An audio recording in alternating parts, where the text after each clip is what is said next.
Pemerintah Kabupaten Aceh Tenggara laksanakan Musrenbang RKPK Aceh Tenggara tahun anggaran 2026 tingkat kecamatan daerah pemilihan 4 yang terdiri dari 4 kecamatan yaitu Kecamatan Lawe Alas, Tano Alas, Babur Rahmah, dan Leuser. Bertempat di Obrum Sedakap Aceh Tenggara Senin 17 Maret 2025.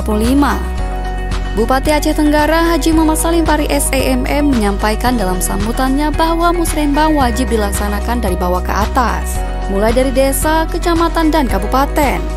Dan untuk memenuhi aturan, kita harus memasukkan seluruh usulan pada Sistem Informasi Pembangunan Daerah Republik Indonesia yang telah disediakan oleh Kementerian Dalam Negeri.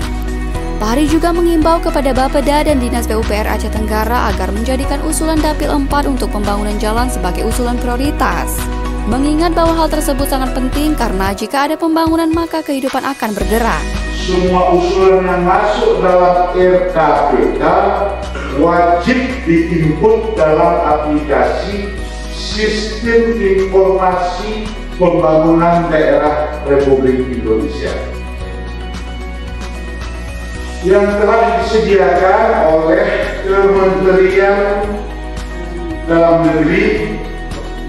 Tentu dengan adanya aplikasi ini kita harus memastikan semua program kegiatan yang kita susun dalam RKPK tahun 2026 benar-benar dapat dilaksanakan dalam APBK 2026. Camat Tano Alas sebagai Ketua Panitia Dapil 4 Karimin menyampaikan bahwa usulan prioritas yang sangat mendesak untuk 4 kecamatan pada Dapil 4 yaitu normalisasi kali alas dan perbaikan jalan. Secara umum perlu kami sampaikan bahwa ada hal yang sangat mendesak yang kami butuhkan dari 4 kecamatan ini. Yang pertama adalah normalisasi kali alas, mulai dari Kecamatan Lawe Alas, Tano Alas, Babur Rahmah, bahkan sampai ke Leuser. Ini sangat kami butuhkan untuk dinormalisasi.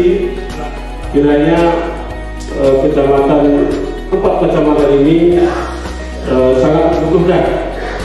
Yang kedua, berarti jalan lintas kecamatan. Kiranya ini juga dapat menjadi bahan yang perlu kita pertimbangkan dalam Musrenbang pada hari ini. Pelaksanaan Musrenbang dimulai pukul 9 waktu Indonesia bagian Barat dengan tertib, yang dihadiri oleh 68 orang Kecamatan Lawe Alas, 36 orang Kecamatan Tano Alas, 60 orang Kecamatan Babur Rahmah, dan 56 orang Kecamatan Leuser. Tim Liputan Diskominfo Aceh Tenggara.